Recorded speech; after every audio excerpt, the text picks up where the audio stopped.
Hey everyone and welcome to PrepFusion. I'm Anish and today we'll be starting the lecture 5 of time domain analysis of control system basically.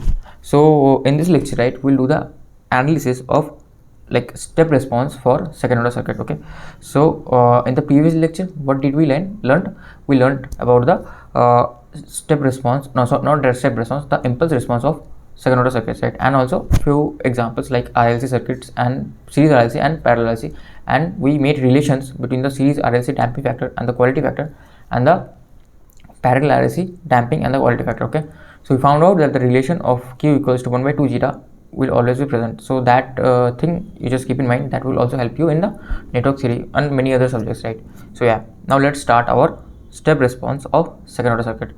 So basically before starting the step response, right, I will give you a quick refresher of partial fractions.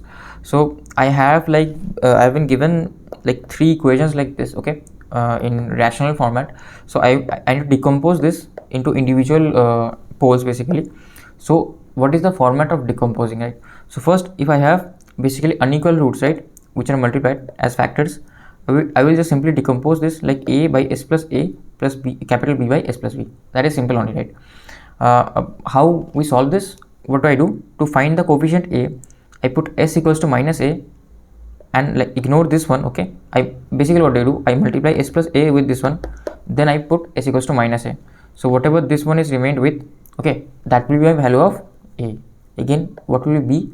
So for finding b, I will first multiply this denominator here, s plus b. So this s plus b will get cancelled. Then what I will do? I will basically put s equals to minus b. So whatever I get the value over here, s equals to minus b, I will put the value as b here. Okay. Or what is another method? Another method is equating the coefficients, right? As I have explained this earlier also. Okay. As we solve the questions, there also you will understand. Equating the coefficient of s to the power 0, s to the power 1 and s square, right? That we can do. Now what is the second form? Second form is there is some s function over here, no worries about that, but this time, right, I have a s plus a whole square. So I have repeated poles. Okay, I have repeated poles and this is s plus b only. So what I will do, the repeated poles, I will write one coefficient like this one, a2, and also I have to write s plus a also.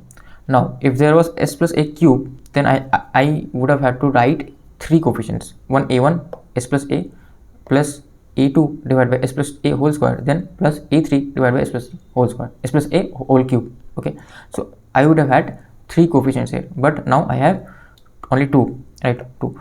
So yeah, that's basically this for repeated pole, and this one we already know, this one will come separately. Okay, now, right, what do I have? I have this equation where I cannot simply do the square of this. I don't have a repeated pole. I have I cannot break this down, right? I cannot simply break this down into real factors. This a and b are real numbers. So what I will do, I will directly write this one here, and I will directly write, okay, I made a mistake here. What I should have done is, like, the coefficients, right, will be a b c, like this one. Okay, I can write this coefficient m and n. Okay, yeah. So what I will do is, I will write the coefficients here, like I will put a function of s over here. Okay, because this is degree 2, right? I will put 1 degree less over here and the coefficients as m and n. Okay, coefficients as m and n, and this is like one coefficient only, s plus a, right? But this one I will change, right? This one I will change, like why? Because I am not able to decompose this, so I will write the numerator as a function of s and n. Okay, then how will I find m and n? Same procedure only. Okay, this one is easy. I multiply s plus a, this one gets cancelled, and put s equals to minus a, and I will get the value of a. But for this one, again, we'll use the equating the coefficients rule, right? We'll use the method of equating the coefficients of s. Okay, that one we will do. So yeah, this was the basic quick refresher for partial fractions. Now let's do the governing equation of second order systems. So like this is already, we know, right, this is already the governing equation of second order systems. Now one thing, like one doubt may come here is, why is this input multiplied with omega n square, right? So I wanted to clear this one, that just to get our output, steady state output value scale to 1, right? That is the reason we multiply here omega n square. Okay, so else, like, it doesn't matter, this is just a scaling value, nothing else. If I wouldn't have multiplied omega n square here, my output would have been 1 by omega n square. Okay, so yeah, I mean steady state output. Okay, So yeah, that is that thing. Zeta we know, damping factor, omega we already know. This is the block diagram basically. All this we know, right? Now let's basically solve for the step response of second order system. So this is the transfer function of a second order system. Okay, we have already have this many times. So this time, right, what is my r of t? So here I forgot to tell you one thing. My r of s, like first let me write what is my r of t. What is my input? Input is basically r of t equals to u of t. So what will be my response called? My response will be called step response. Okay,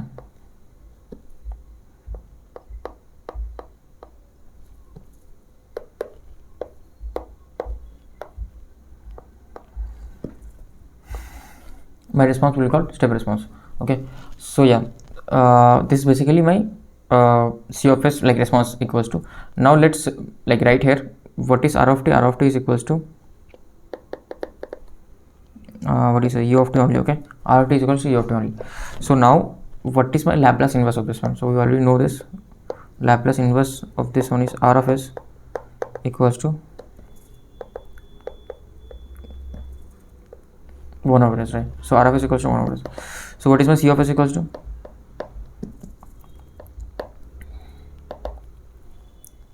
C of s will be basically 1 over s multiplied by this one.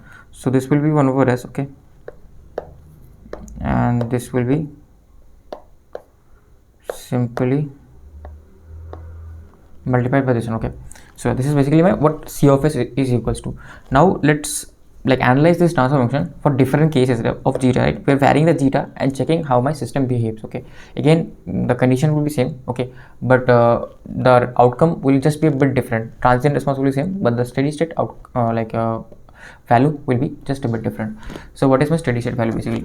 So right, zeta equals to 0. So my transfer function I will write here, copy this one. Okay, this one. Now if zeta is equals to 0, then what happens? This term goes away, right? So I am left with only this one, which is 1 over s upon omega n square s square plus omega n square. Okay, so this is what my transfer function is.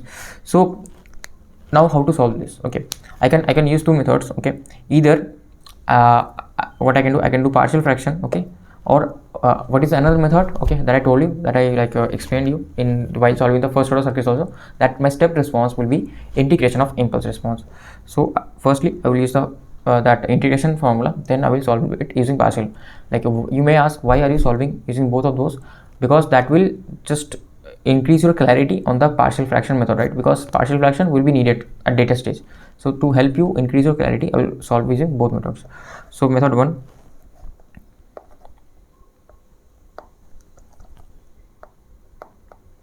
okay, method 1 is this one, right? That my step response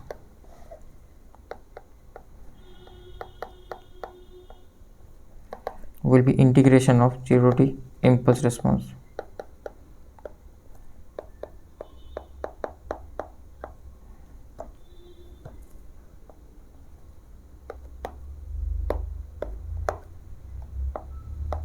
Right, so that is basically what I will do. So the impulse response, I hope you remember, I will write here directly. Okay, because like if you don't, that's fine, just go back to your class notes and check what was it. It was basically omega n sine omega n t. Okay, I will not write t here, I will change it to some other variable to not get confused with this t also. So let me write this as t dash, okay, and dt, and this will be my step response. So this is equals to my c of t, right? So what is the integration of this one? Very simple, right? So this one will be omega n, and this is minus cos omega n t, and I have 1 over omega n also, right? And I'm going from 0 to t. Okay, so this is basically minus cos omega n t minus of 1, right? Cos of 0 is 1, but this is minus of 1, so this will be minus of 1, and this one cancels out, right? This one is cancels out. Okay, so this one is c of t. Okay, this one is c of t. So yeah, now what is my C of t equals to? So C of t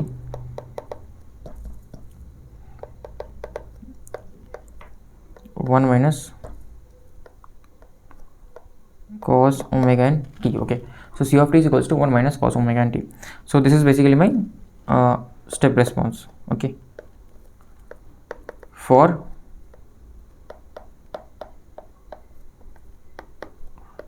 zeta equals to 0, that is undamped, right? Okay, so let us see the solve using another method. So method 2 is partial fraction, right?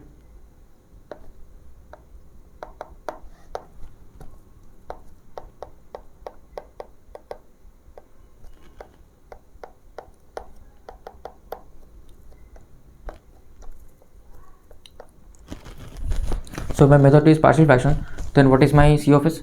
C of s is, like, again I will copy and paste that one, that this one is C of s, right? This one is my C of s.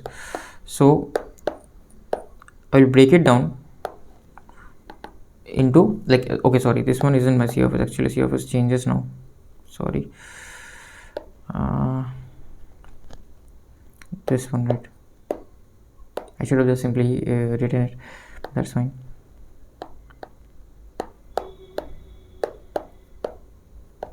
Okay, this is my C of s equals to.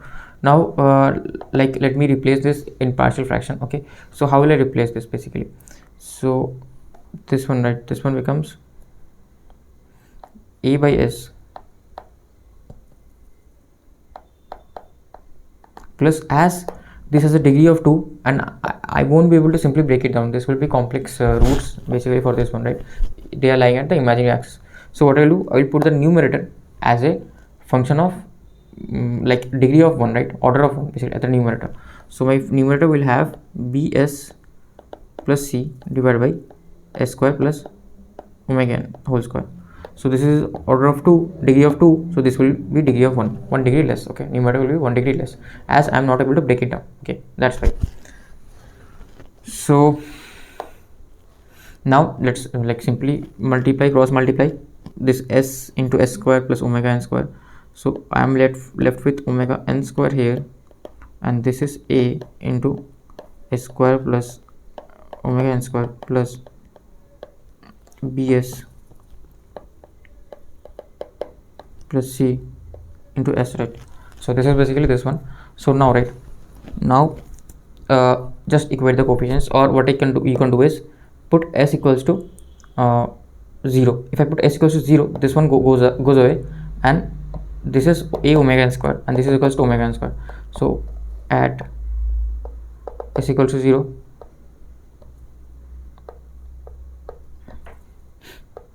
omega n square equals to a 0 plus omega n square, a equals to 1. Okay, so a is equals to 1. So this is my a value. So now let us find the value of b and c, right? So for b and c, what I will do, I will simply equate the coefficient of s square. So b into bs into s becomes s square, and a into s square becomes a square. So b plus a should have 0, because here there is no term of s square, right? So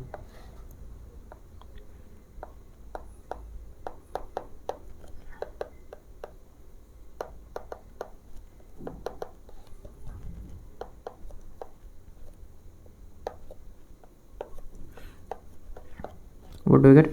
So like this will be a plus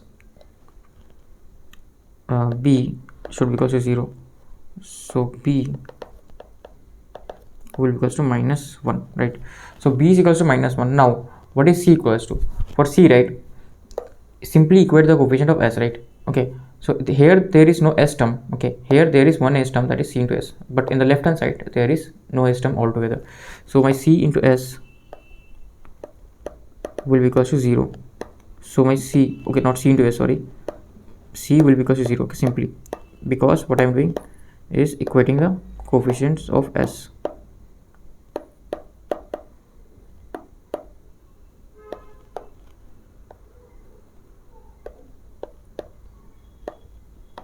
Okay, so this is what I am doing, right? Now I got the 3 coefficients. Let me write the transfer function. So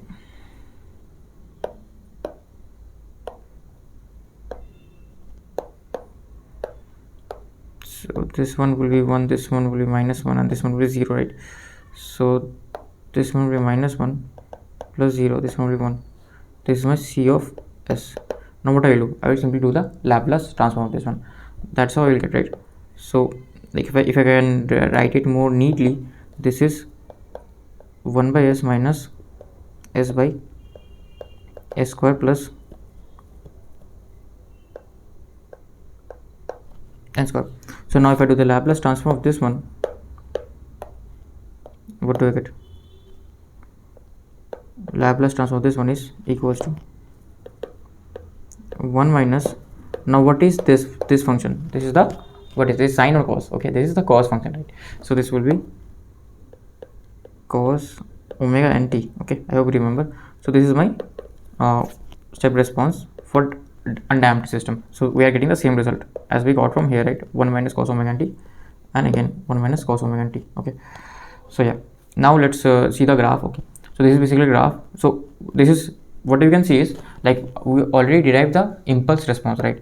And from the impulse response I can see that my step response is just shifted, and the transient part is similar to this one, but it is the steady state value is different. Obviously it like this one doesn't have any steady state value, but in the next cases we'll see that the steady state value has changed, but my transient part will remain same. So but here we can't even see the transient, like we can't see the steady state part, because this impulse response don't have any steady state anyways. This was always oscillating between 2 points, hence the step response is also oscillating between 2 points at t equals 0. Okay, t equals 0, what is happening? Cos 0 is 1. Okay, so this is 0. Okay, then what is happening at t equals to, let's say omega by pi, pi by omega n. At pi by omega n, this becomes cos pi. Cos pi is -1, so minus of -1 becomes 1 plus 1, so this becomes 2. Okay, so this becomes 2, and then again it reduces, then it again becomes 2, and like this it keeps on oscillating, right? So yeah, this one was the first condition. Okay, first condition. So now let's do the second condition. So this is the second condition for underdamped oscillations. Okay, so again, what is my transfer function? My transfer function C of S, not my transfer function, not my response. Okay, in Laplace domain, C of S equals to, so that's why we solve using Laplace, right? It is so much easier to first manipulate in Laplace domain, do the mathematical operations, and then get our time domain expression. Else it will be very difficult for us to solve that governing second order equation, right? Differential equation. That's why you use the Laplace, right, to help us solve all these complex equations. Omega n square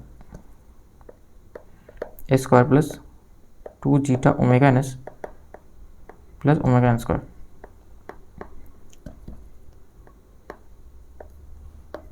Okay, and now let's do the step response. The simple thing is, like, I can do that method 1. Okay, I can use the method 1 because I cannot break it down further. Okay, because this zeta is not 0, and there will be 2 complex conjugate roots. Okay, so I will obviously break it down further. Okay, but first let's do the method 1, which is the basically step response will be integration of impulse response. So if I do the method 1,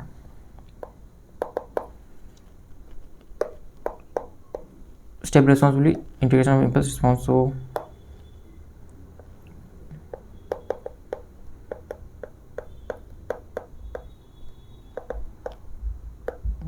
impulse response, but this time I will have a bit of issue, right? How, we will see. So let me take this to the next page actually. Okay,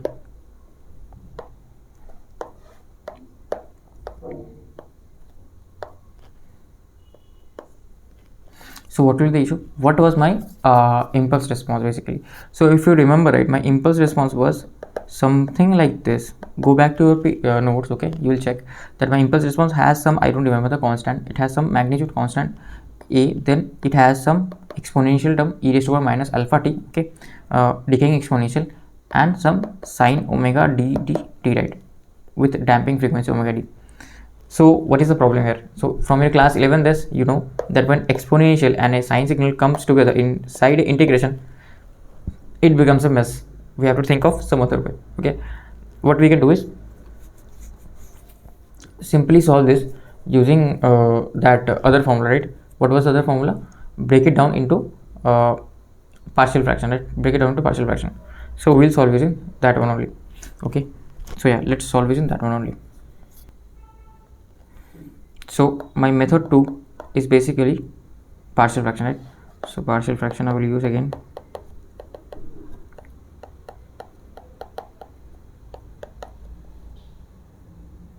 So I'll copy this one. So yeah, like what are my poles in this case? So we have derived this one, right, in previous case. So my sp1 and sp2, I hope you remember this one, where these were obviously on the negative side of the s plane. Okay, minus zeta omega n plus minus under root 1 minus zeta square, right? 1 minus zeta square. Okay, so this is basically my both poles. Okay, so now, right, what I will do, I will write this in terms of, okay, I made one mistake. This was like here, okay, this was j, right? This was j over here. Okay, but I will further explain it. So these were my poles. Let just wait a bit. So these were my poles in general case, right? In general, I solved it from Sridhar Acharya formula. This was the general case. But in this case, what is happening? In this case, my zeta is, so I wouldn't have explained this in the impulse response case, so I will explain this here better. So in this case, my zeta is less than 1, right? Zeta is less than 1, so my zeta square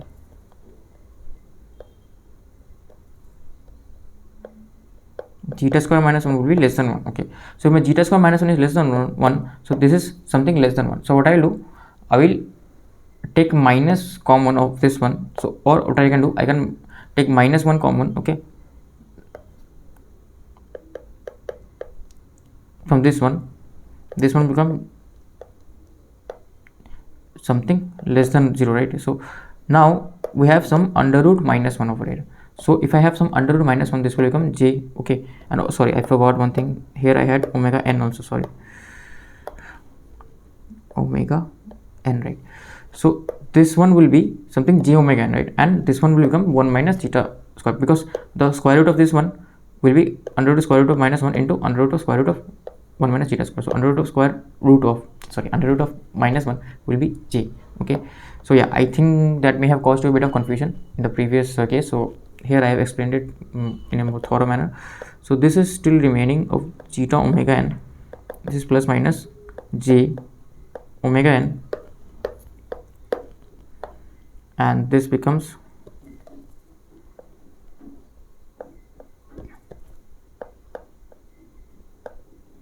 1 minus zeta square. Okay, so this becomes 1 minus zeta square. So yeah, this is what my basically poles are, right? I mean my roots are, poles are.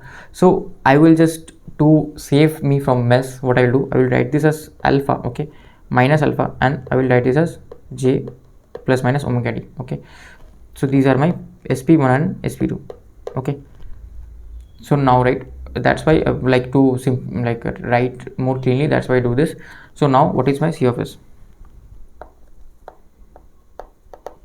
What is my C of S? C of S is 1 over S, okay, into omega n square,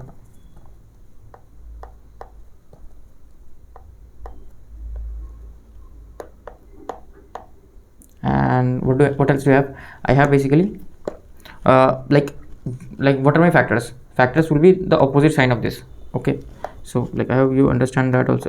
S plus alpha, one will be plus j omega d, and another will be s minus s plus alpha minus j omega d. Okay, so if I put s equals to minus alpha minus j omega d, this goes to 0, hence this is a pole. If I put s equals to minus alpha plus j omega d, this also goes to 0. Okay, so this is also a pole. Okay, so yeah, this was basically the factors. Now let me break it down into partial fraction decomposition. So this one is omega d, oh not omega d, this one was omega n whole square, right? This one.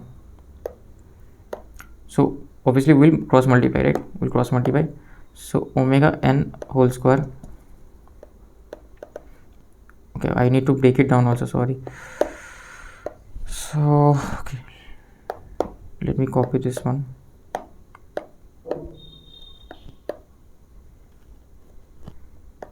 So this is equals to a by s So I will have this time I will have 3 terms, but what I can do is I can keep this as simply one denominator only. How?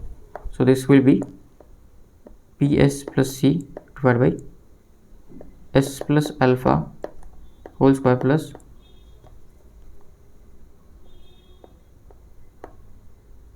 omega d square. Okay, so yeah, this is what my like output will become, right? This is what my output will become. So like what I'm doing, simply that a square minus b square form, right? A is s plus a alpha and b is this j omega d. Okay, that I'm doing. So this basic thing I hope you understand. Now I will cross multiply this denominator, okay, on both sides. So omega n square equals to a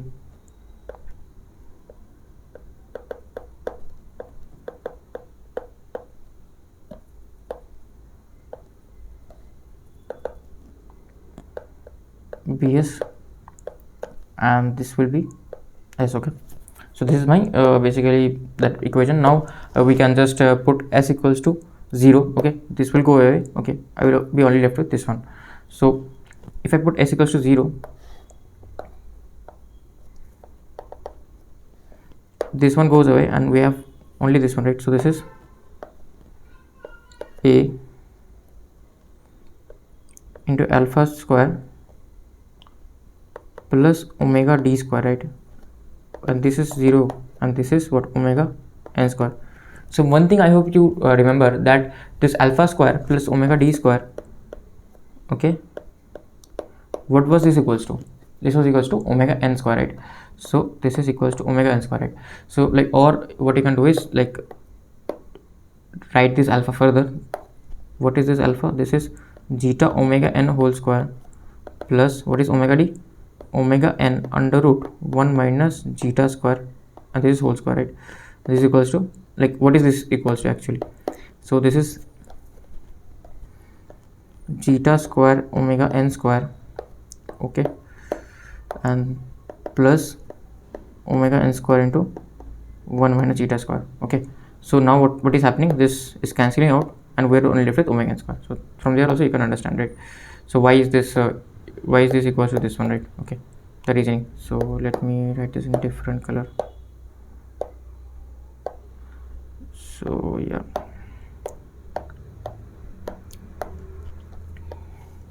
so this is basically this one. So now, like, what is my a equals to 1 only. Now what we can do is equate the coefficients of basically s, right? What are the coefficients? Okay, equating the coefficient of s we will do, but before that I will equate the coefficient of s square. So s square, how many s square terms we have? We have only one s square terms here, which is s square. This becomes 2 alpha s, that is different, right? So we have one s square term over here and another s square term over here. So this is a plus b. So I will get equate, like equating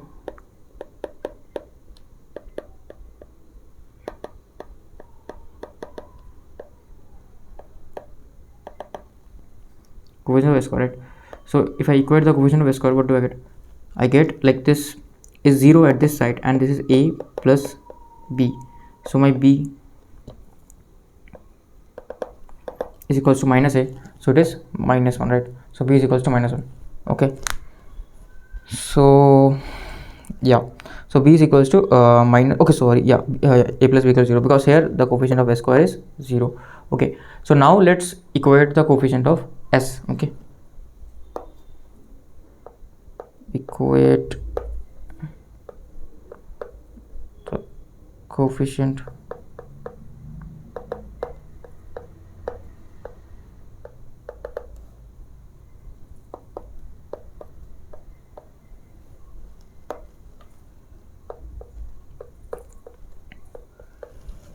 okay. So what is my coefficient of s?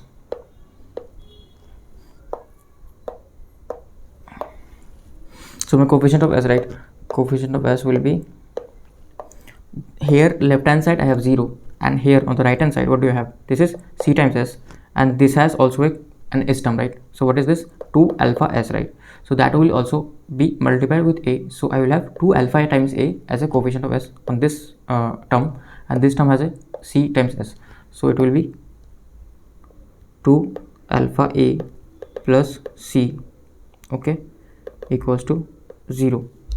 So as left hand side had no coefficient of s, so by c will become minus 2 alpha a, like it is basically 12 minus 12 because my a is 1, okay.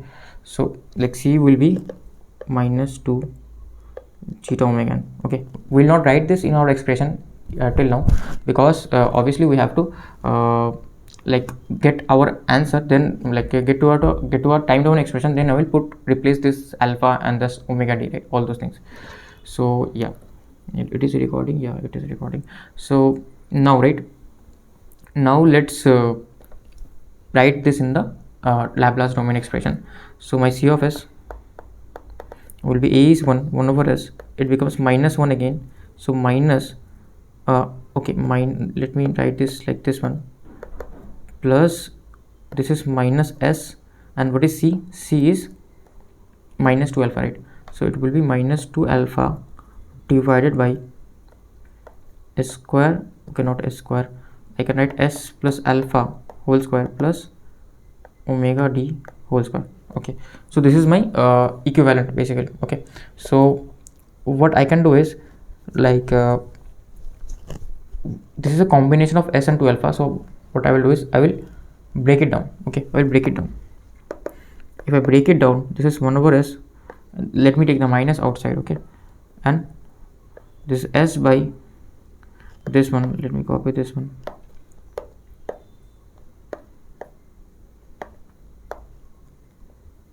okay, then this is plus 2 alpha and again this one.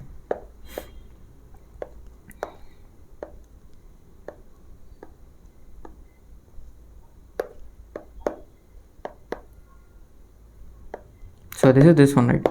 So now, right now, how can I convert this? Okay, so this is like whenever these type of terms come, right, in the denominator, that s square plus omega square something, it's either a sinusoidal or cosinusoidal. Now I have s over here, okay, but in the bottom I have s plus alpha. I have s plus alpha, so that is an issue, right? So this tells me that my sinusoid will be multiplied with some exponential, right, e raised to minus alpha t. But for that, my everywhere where my Laplace transform has s, it will be changed to s plus alpha. This has changed to s plus alpha, but this hasn't, so this needs to be changed to s plus alpha. So what I will do, I will like this has 2 alpha, right? So I can take 1 alpha here from here and put this alpha here, because the denominator is same for both of them, they are simply added, right? So I need 1 s plus alpha here, so I will just take one of the alpha from here, right? So yeah, this I will just make it s plus alpha. So now the Laplace inverse of this one will be simply e raised to power minus alpha t into cos omega d t, okay. So this is easy, okay, but okay, I will also write the expression. Now the Laplace inverse of this one, what is this? This has some constant term over here, and this denominator is s plus alpha whole square plus omega d square. So if I had omega d over here, then my Laplace inverse of this one will be, what do you say, sine omega d t, right? But I have alpha over here, I don't have omega d. So what I will do, I will multiply and divide by omega d, right? So I will make this one here and multiply divide by omega d, okay. Like I will write the Laplace transform of those things to like keep in your head, like if you're forgetting, like we have already done that in basics chapter. But Laplace transform of basically, if you remember it, e raised to power et, okay, into cos bt. What was this? It was basically s was shifted, right? So if s is shifted, it is s plus a whole square plus b square, and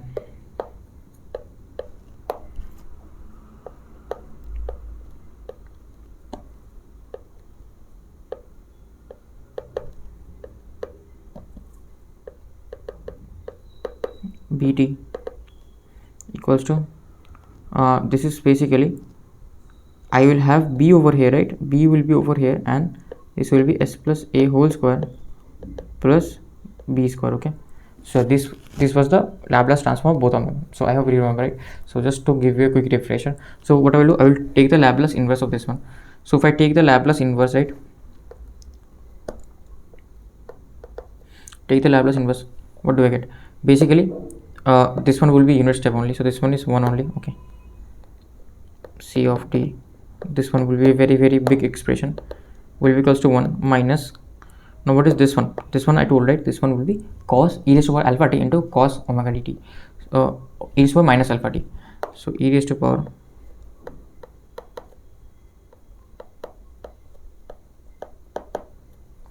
so yeah, this is what my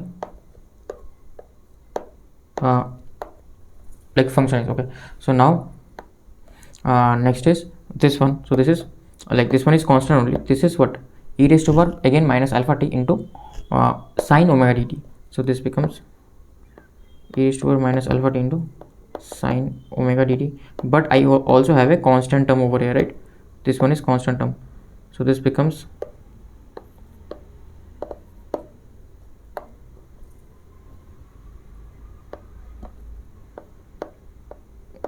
alpha by omega t.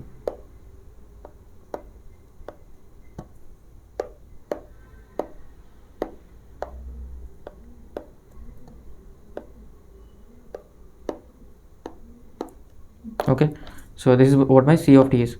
So my c of t is this one, so I can again rewrite my c of t like this one, e raised to power minus alpha t, taking in common as this cos of, okay, let me write the sign first.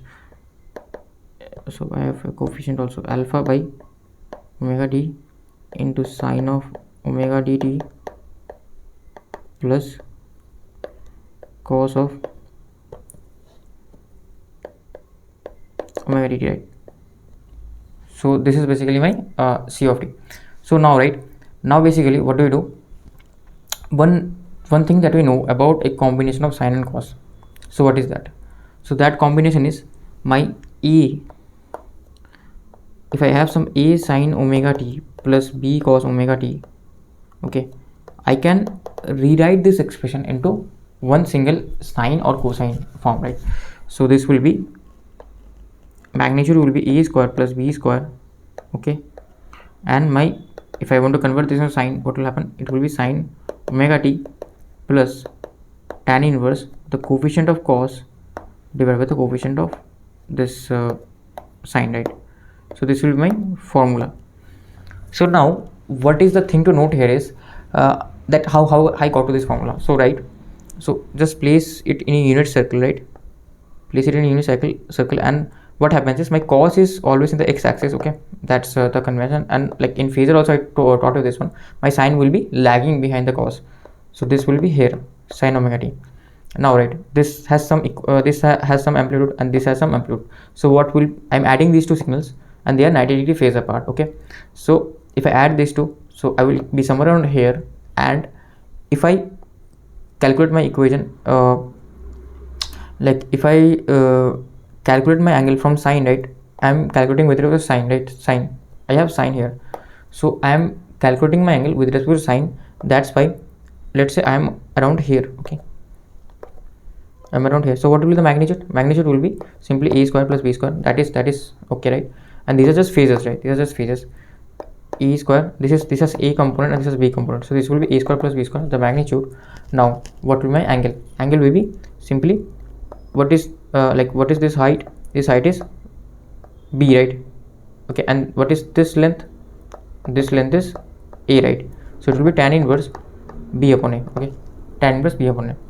So yeah, this is what basically what my expression will look like, okay, that's how I got to this one. I just wanted to give you a basic intuition, obviously you can mug this up, that's not an issue, okay, or you have studied this somewhere or another, right?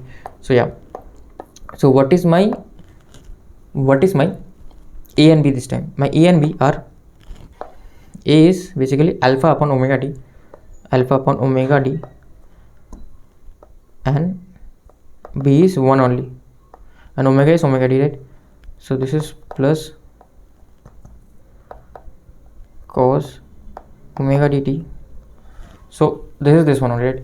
So now right now what I will do, that I have to simply do the square thing, right? Apply this formula. So I apply the formula, so this becomes alpha by omega d whole square plus 1 whole square, okay, under root, and I have inside sine, okay, I not put a bracket over as sine omega dt, okay, plus tan inverse this b upon a b is 1, and this is alpha by omega d. Now here I will put the expression of alpha and omega d for simplification, right? So what is my alpha equals to? Alpha equals to zeta omega n, right? Alpha equals to zeta omega n. And what is my omega d equals to? Omega d equals to 1 minus zeta square. Also I have a omega n multiplied. Okay, so if I put this, like we have already done this, now if I want to write this in terms of angle of inclination, how will I write this, right? So this is this one. Like one thing I forgot to mention in the previous lecture, that my angle of inclination is with respect to this end, right, from this axis, not from this axis, okay? From this axis I'm measuring my angle of inclination. So my pole, right, if my pole is lying somewhere around here, okay, then my angle of inclination, what I will write is something like this. From this axis I will go to here, this is theta. So this is my j omega d, and this is my minus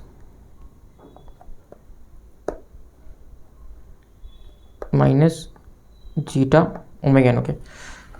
So this is basically what my like location of poles and these things are in graph, okay. So this is sigma and this is j omega, okay. So now what is theta equals to? So theta, can I write this in terms of tan, so that this tan and tan inverse gets cancelled, okay. What is my tan theta? So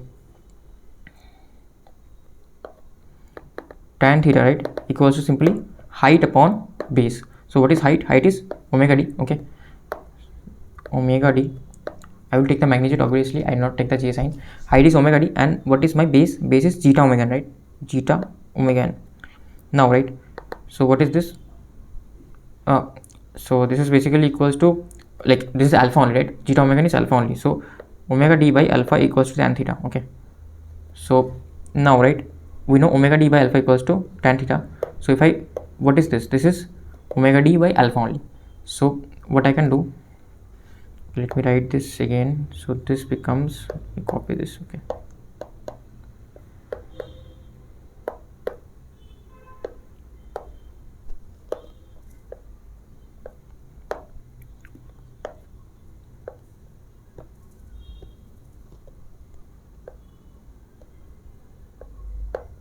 So what is this equals to? So this is simply, right, this simply, like this ratio is simply equals to tan theta, okay. This ratio is tan theta. So yeah, now what does this become? So I can replace this expression, total expression, right, with okay, let me write here only.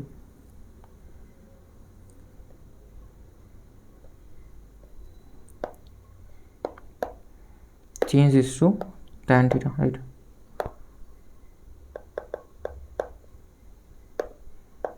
Now if I change this to tan theta, what will happen? So this one, right, one more thing, that like if I can reduce this one also, so what will this this magnitude term become? So this magnitude term, right, it will become alpha square plus omega d square, right. So it is alpha square plus omega d square, okay. So yeah, and what is my alpha square plus omega d square? It is omega n, okay. You can see it from here also, okay. So my alpha square plus omega d square equals to omega n square itself, okay, omega n square. So again, right, what I can write this is basically omega n square by omega d square, okay. Okay, no, it was, sorry, it was omega d square here, okay. So omega d square, right. So now I will replace this. So what is my, this will become omega n by omega d, okay, and this will become sine of omega dt plus simply theta. Tan inverse of tan theta is simply theta. So this is omega d, right? So now what I will do, I will simply like place this in this equation, right? In this equation, okay? So my c of t will become 1 minus, I have e raised to power minus alpha t. This time I will replace my alpha with zeta omega, right? So minus zeta omega nt, and in bracket what do I have? I have this omega n by omega d. Now what is omega n by omega d? So omega n by omega d, right? So this is this issue, right? So I can write here omega n by omega d equals to 1 by 1 minus zeta square, okay? So it becomes like in the bottom hand side 1 minus under root of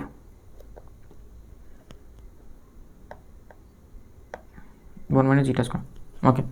So what is my sign? So my sign is omega dt plus theta and this one, okay? So this is this one only, okay? So now, right, as I told you, right, why is the theta important? Because if you know, like directly from this theta I can find the zeta, right? Zeta value. What is zeta equals to? Zeta is equals to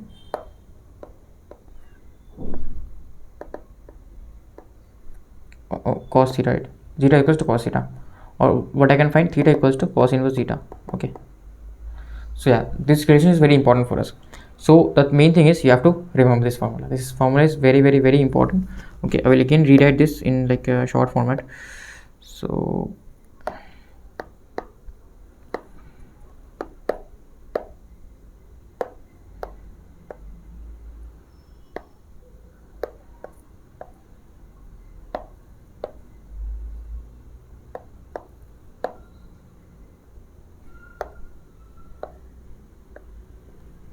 So this is basically my c of t. So this is very, very important, okay? This you have to remember no matter what, okay? I will give you a few variations also, so you will remember that one only. You don't have to remember this one, but you remember that one that I will give you, okay? So this transfer function, right, this is what we measure, okay? This is the basically main time domain response for which the we do the performance measurement, right? Why, you might ask that, sir, critical damped system is better, right? We reach it faster without any oscillations. So why don't we use critical damped systems? Why? Because to design critical damped system is very difficult. Why? As we saw, right, in series RLC we have to be at a particular value of R, and then only I will be my system will be in critical damping. But to have a constant value of R is very different. Due to temperature variations and all those things, all the other parameters will vary, right? Hence, to have a constant value of R at that temperature and we'll get a critical damping condition, that is very difficult. That's why this underdamped condition, right, it is between 0 to 1, okay? Hence, even if my R varies somewhat, I will not lose my damping, right? My damping will remain same. My like state of the system will remain same. And you might say, why not use overdamp? Overdamp is, you know, it is very slow response. Critical damp is fast, and underdamp is slower than critical damp, but it is faster than overdamp, okay? That's why we don't use overdamp, okay? So yeah, so this equation is very important, okay? That's why we mainly study this one only, and in other coachings also they will only teach you this one, other ones they won't teach, okay? But that's fine, but you have to know other ones also, because from gate questions from anywhere may come, okay? So yeah, this was basically the impulse response. Now this is important, okay? From here you will understand that my impulse response gives the behavior, transient nature behavior, and my step response tells me of the transient nature, okay? And then steady state is given by the like the input and the this only transfer function only, right? So this transient behavior is given by my impulse response. As you can see, this is oscillating, okay, and this is also oscillating, but after a while this oscillations end, right? So yeah, from here I hope you understand what does impulse response signify and what does step response signify. So at steady state I'm reaching 1, okay? But here's the catch, it may so happen we will not reach always one steady state. So why you may like it may so happen instead of unit step you're giving some step of amplitude 2, okay? or 5, it may so happen, right? Or the system, like this time, right, the system has a DC gain of 1. Okay, here if you check, okay, not the DC gain, basically the transfer function, okay, transfer function of the system has DC gain of 1. Okay, this is the transfer function, right, and this has DC gain of 1, but it may so happen that the system doesn't have DC gain of 1. Then simply what will happen, simply it will get scaled to that value of DC gain, right? Okay, and if I don't apply a unit step, I apply some step of amplitude A, simply it will get scaled to what do you say, that A, right? So I will again copy this, and what difference I will do, okay, so this is the generalized relation that you have to remember, right? So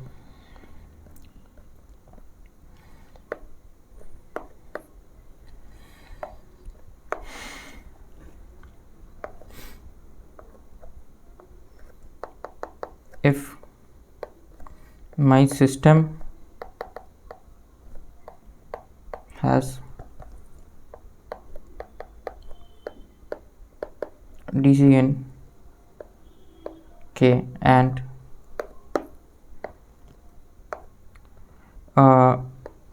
input step amplitude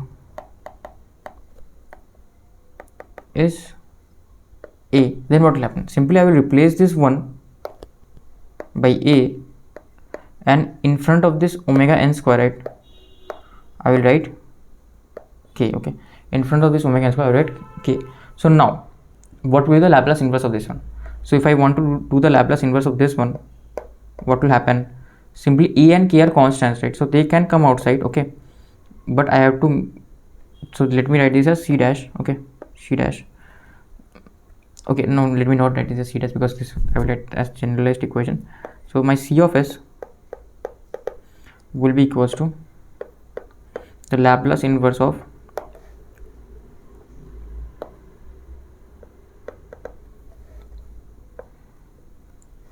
this whole thing. So this is omega n square divided by s square plus 2 zeta omega n s plus omega n square. Okay, so basically what is the Laplace inverse of this one that we just found out, right? So we were doing this one, right? So we're finding the Laplace inverse of this whole equation. Okay, this one. Okay, we're just finding the Laplace inverse of this whole equation. What was the result? The result was this one, right? Not this one. Where did it go? This one, right? The result of this one. So we'll simply copy this one.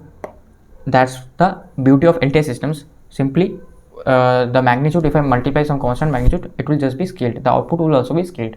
This is the basic property of linear systems. Okay, so the Laplace inverse of this one will be simply E times K times this mess, right? So this is my transfer function. So this, right, is my generalized equation, and you have to remember this. This is this, you have no option, you have to remember this no matter what. Okay, so now, right, what is my other thing? My other thing is, if no information, so many students may get confused. The main point here is, if no information is given about the DC gain, okay, so that what I will do is, by default I will consider, like I will consider DC gain to be 1. Okay, so let me see if I have written the key point. So if no information, if by default we'll consider that the input step has an amplitude of unity and system has a, okay, this is not decision, this is DC gain. System has a DC gain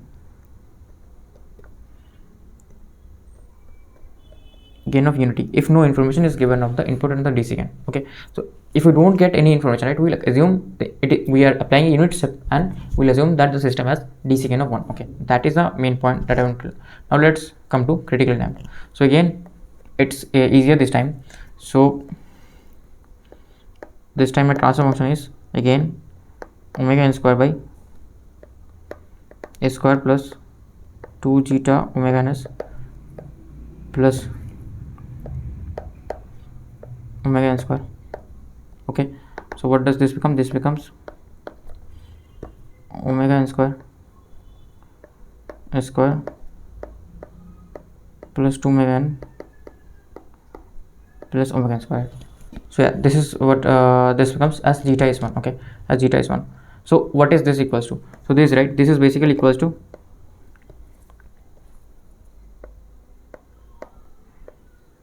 omega n square plus s plus omega n whole square, s plus omega n whole square. So, and I have also, okay, I forgot, sorry, I have 1 by s also here, right? 1 by s also here.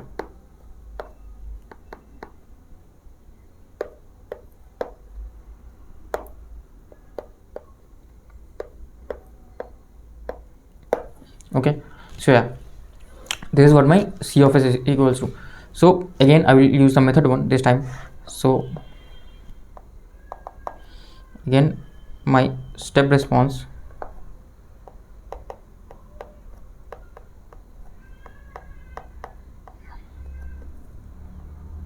will be equals to my impulse response, right?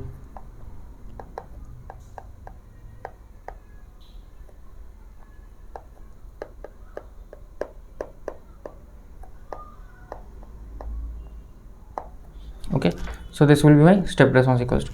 So now, right, if this is my step response equals to, so what was my basically impulse response? It was,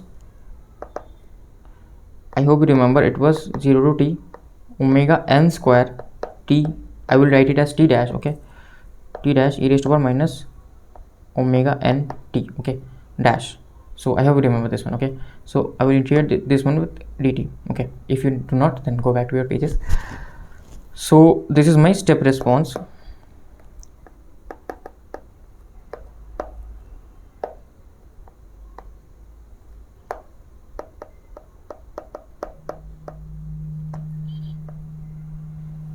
This is my step response. So this is my step response basically, right? Like this will be my c of t. I will simply integrate this one. Omega n square will be at the outside. Now I have to apply the uv rule, right? Because it is two functions of multiplied t and this e raised to minus omega n t. This time I will be able to solve it. Why? Because I have t, right?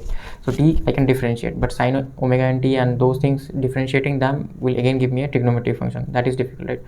So yeah, what I will do, like I will write the uv rule, that if I have some integration of uv, right, uv integration, what do we get? We get u integration of v dt, then minus u dash integration of v dv into du, right? Okay, sorry, this one was okay. If I have some, let me write this one with respect to, let's say dx. If I have some dx, so that was a generalized rule, dx, okay, and this one is also dx. So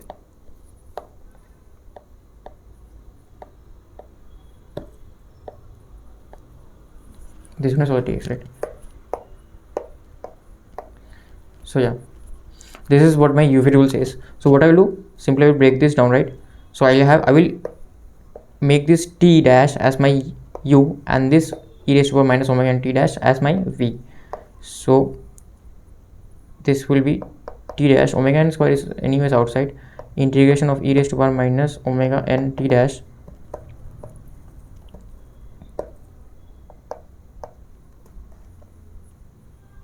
and this is like, and we have minus of u dash. U dash is basically the differentiation of this function u with respect to this dx, or in our case it is dt, so it will be 1. Okay, it will be 1, and this integration of this one, what is the integration of this one? It is minus 1 by omega n, okay, minus 1 by omega n into that same exponential function e raised to power minus omega n t dash, okay, and we have dt. Okay, so but here I will have to put the limits as well. So what are the limits? Limits are 0 to t. So let me go to the next page. So now, right, I will complete this integration, okay, then I will solve this, obviously put the limits. So again, this one is the same integration as this one, okay, so this will become simply omega n square, it's outside, t dash into minus of 1 over omega n e raised to power minus omega n t, okay, t dash basically, and this one becomes plus, okay, because minus is outside over here. But what happens is, again I have to integrate this one, so again 1 minus omega 1 by omega n comes, so this gets multiplied with minus 1 by omega n, so here I get minus 1 by omega n square, okay. So what does this become? This becomes the exponential, okay. This I have to close the bracket actually here, right. So this becomes the same exponential, right, omega n t dash, okay, and this is going from 0 to t, okay, this is going from 0 to t. So yeah,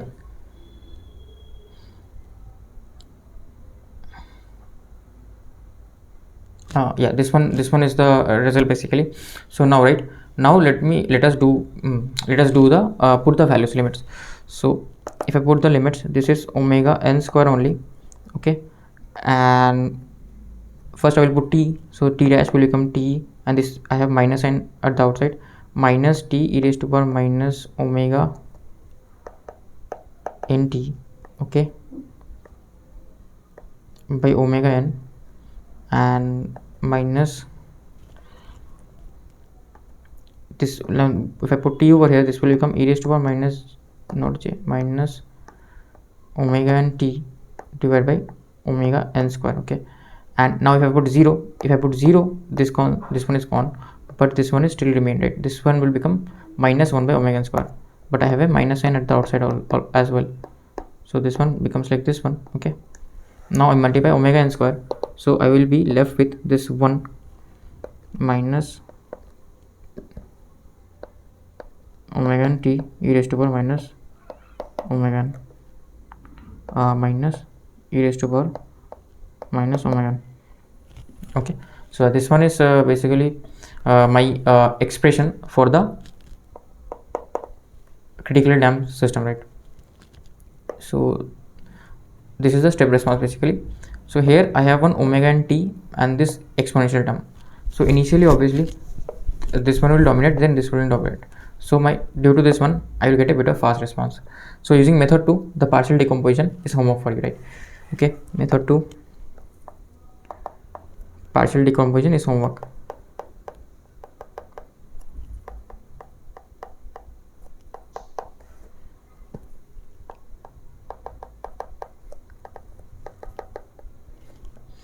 So what do I get?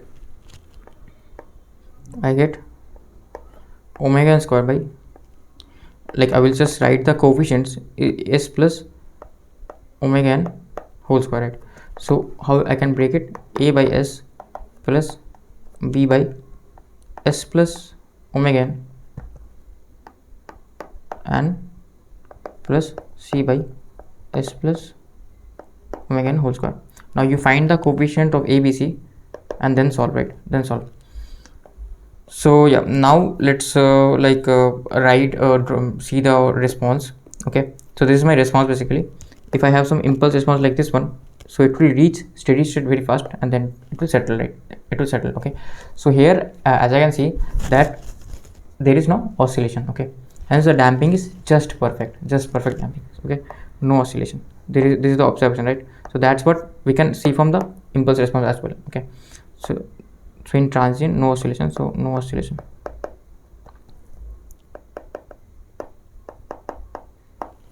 okay. So that's what helps it to reach very fast to steady state.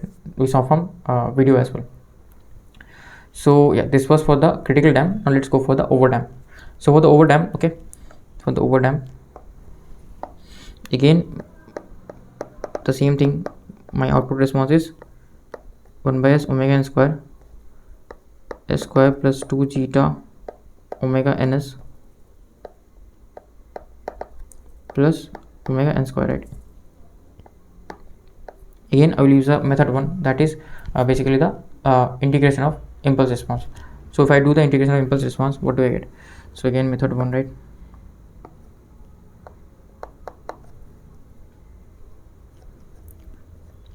then my step response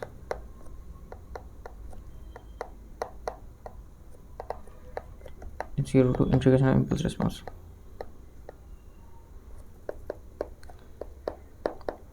Okay, like side by side you also do, right, by yourself, then you see my proof, right? So that's how you will be more accustomed to this, practice to this. So you have to do it by yourself, right? So that's how you be more proficient at this, right? So don't just watch me like I'm solving this. You also do this along with me. So this is my C of t, and what was my impulse response? So it was some big expression, but it was basically a exponential, right? It was basically exponential. So what was it? It was basically theta omega n minus, okay, let me take that expression if I can find it. That one was way earlier. I forgot the coefficients actually.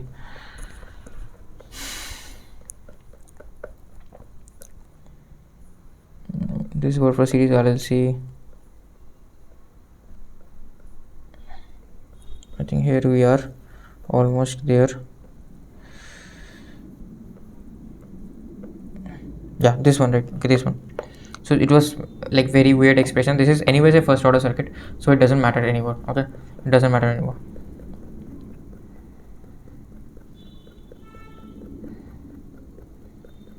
So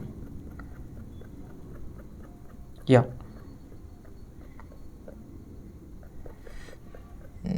that's why we don't care about overdamped, because it gives us a first order response anyways, so we don't want that. So this becomes, this one only I will reduce the size, okay, and simply the integration will be minus of this one divided, so this will get cancelled and I will have a minus sign at the outside. So what I will do is minus sign at the outside, okay, and I will have e raised to power minus zeta omega n minus omega n under root zeta square minus 1 times t, and put 0 t. So if there is a minus, right, you can interchange the initial and final values also. That also you can do. Okay, integration, you know. So yeah, or you don't want to do that, you do it like this. So you put this 0. So first I will have 1, because it will become minus 1. So minus 1 times minus 1 is 1, minus I put, okay, this one I put as t dash, because again that this will be confusing. Okay, this is dt. Yeah, this is fine. So again this will be some big expression of this one, zeta omega n minus omega n. This is like a first order circuit only, right? Zeta square minus 1. Okay, so this is basically my time domain expression, right? This is basically my time domain expression for overdamped system for the step response. So let me, like, this is the representation. Okay, basically the impulse response, it is dying down. Okay, it will settle. So here there is no damping, but what I can see is this is a slow response, right? Slower response.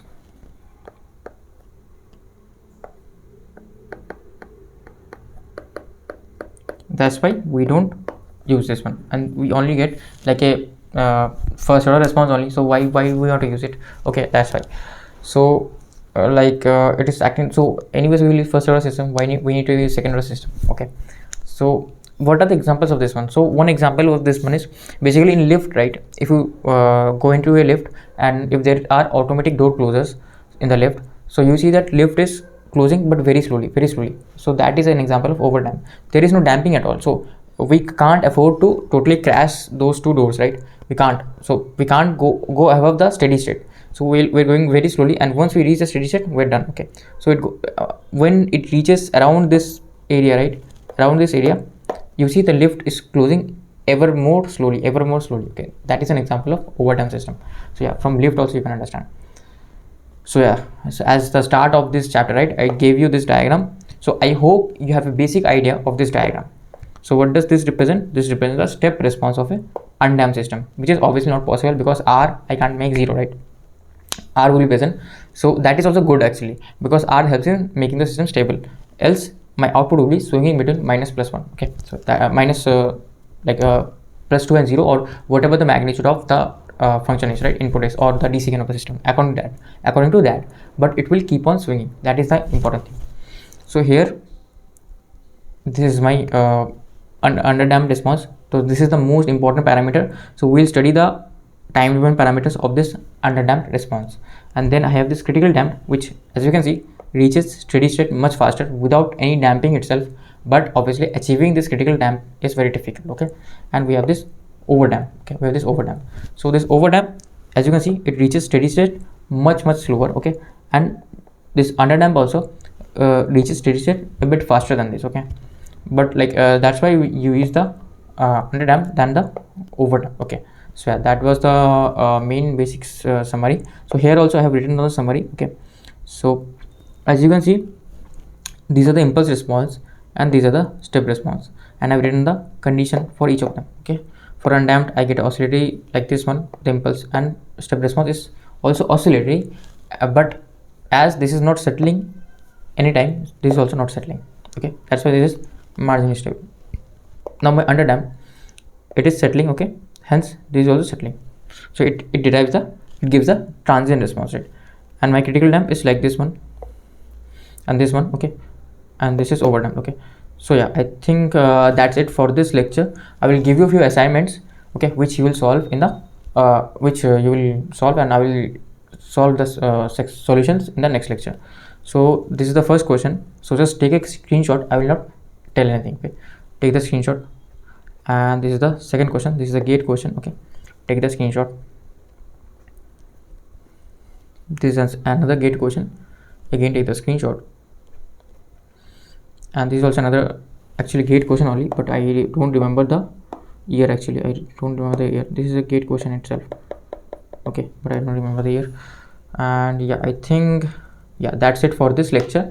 Thank you for watching, and next lecture we'll do the assignment solutions and also the time domain parameters of this underdamped system or second order systems. Okay, first we'll do the first order system time domain parameters, as we didn't do at that point of time. Now we'll do, and then the second order systems. Okay, so yeah, we are almost coming to that stage where we will solve questions. Okay, because up until this I had to build up theory. That was important. Yeah, thank you for watching.